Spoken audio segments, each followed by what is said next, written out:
यूक्रेनी सैन्य पोस्ट पर रूस ने हमला किया है और रूसी बैटल ग्रुप का यह बारूदी प्रहार देखने को मिला है।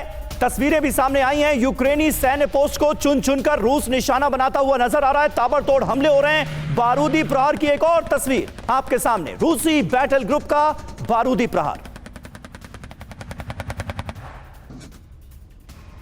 और यूक्रेनी पोस्ट पर यह बारूदी प्रहार हो रहा है। देखिए Mi-28 हेलीकॉप्टर से भी हमले किए गए हैं और रूसी सैन्य पोस्ट पर मिसाइलें दागी गई हैं। ये देखिए तस्वीरें, किस तरह से Mi हेलीकॉप्टर का इस्तेमाल करके यूक्रेन के सैन्य पोस्ट को निशाना बनाया गया है।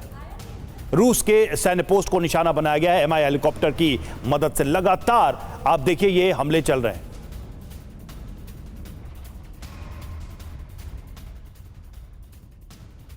और एक अहम खबर बेलारूस से है। बेलारूस को लेकर ज़ेलेंस्की का बड़ा बयान सामने आया है। लुकाशेंको ने मुझसे फोन पर माफी मांगी। लुकाशेंको को यूक्रेन से हमले का डर था।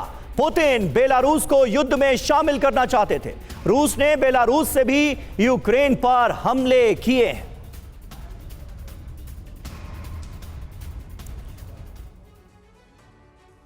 और देखिए बेलारूस पर हमला करेगा यूक्रेन, सवाल तो यही था, क्योंकि जो दावा है ज़ेलेंस्की का उसमें ये बातें निकल के सामने आई हैं। क्या दावा है ज़ेलेंस्की के? 6 दावे आपके सामने। 2022 में बेलारूस से यूक्रेन में घुसे रूसी सैनिक, बेलारूस की धरती से कीव पर हमले हुए, कई मिसाइल भी बेलारूस से ही फायर की गई।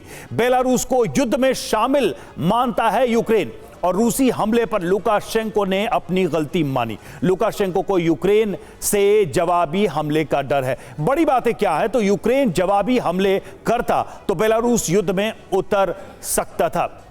और अनिल आजाद पांडे हमारे साथ बीजिंग से लाइव है। अनिल सर, ये तो एक चीज है कि दावे बहुत सारे आ रहे हैं। रूस ने भी दावा किया कि यूक्रेन को हमने बड़ा नुकसान किया।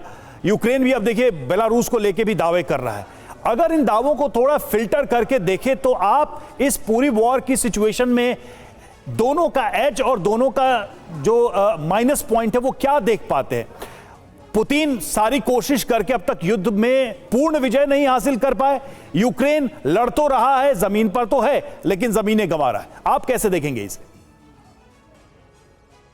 देखिए, सबसे पहले तो हमें यह समझना होगा कि युद्ध को 4 साल हो चुके हैं और जिस तरह से माहौल बनाया गया था, जिस तरह से कोशिश की गई थी कि युद्ध को रूस जो है लगभग 2 हफ्ते में, 1 महीने में खत्म कर देगा और जो उसको यूक्रेन का जो हिस्सा नियंत्रण में लेना है वो ले लेगा। और उन दिनों तो बिल्कुल ऐसा लग रहा था कि महीने भर के भीतर सब कुछ खत्म हो जाएगा। यूक्रेन पूरा खत्म होने की कगार पर है। हाँ। लेकिन आप 4 साल बीतने के बाद आप देख सकते हैं कि स्थिति कहां पर है। यूक्रेन को भी बहुत नुकसान हुआ है और रूस को भी हमने देखा कि बहुत बड़ा नुकसान दोनों ने झेला है। और जहां तक हम इसमें अमेरिका के उसकी बात करते हैं, अमेरिका का जो हस्तक्षेप था बेसिकली वो बढ़ता ही जा रहा है। आप देख सकते हैं कि अमेरिका जहां भी आजकल युद्ध हो रहे हैं, किसी भी देश की बात हो, अमेरिका अपने हित साधने की कोशिश करता है। अभी अमेरिका से एक एक्सपर्ट भी बता रही थी कि किस तरह से अमेरिका को ही लाभ होना है। एक तरह से अपने वेपन्स का उनको पूरा बेच रहा है, व्यापार चल रहा है। और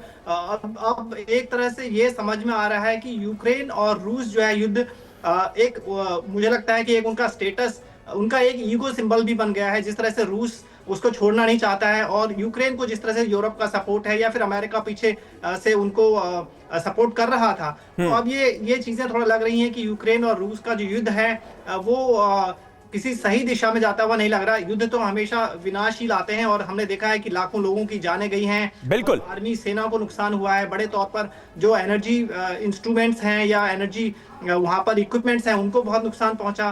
तो कुल मिलाकर ये स्थिति अच्छी नहीं है, क्योंकि विश्व में हम ठीक है अनिल आजाद जी, बिल्कुल आपने ठीक बात कही और अमेरिका के रोल पर डेफिनेटली और बात करने की जरूरत है। Air vice marshal OP Tiwari ji हमारे साथ मौजूद हैं। तिवारी जी, 2022 में जब यह जंग शुरू हुई तब अमेरिकी नेतृत्व कुछ और था। अब डोनाल्ड ट्रंप के आने के बाद उम्मीद यह जगी थी कि जल्द से जल्द ही यह जंग खत्म होगी, लेकिन उसका उल्टा होता हुआ हमने देखा। अमेरिका जब अपने पांव पीछे खींचता हुआ नजर आया तो यूरोप और आगे बढ़ता हुआ नजर आया। फिर जंग खत्म कैसे होगी? देखिए समीर, एक बात मैं स्पष्ट करना चाहूँगा कि देखिए रशिया का इंटेंशन यूक्रेन पर कब्जा करना नहीं है।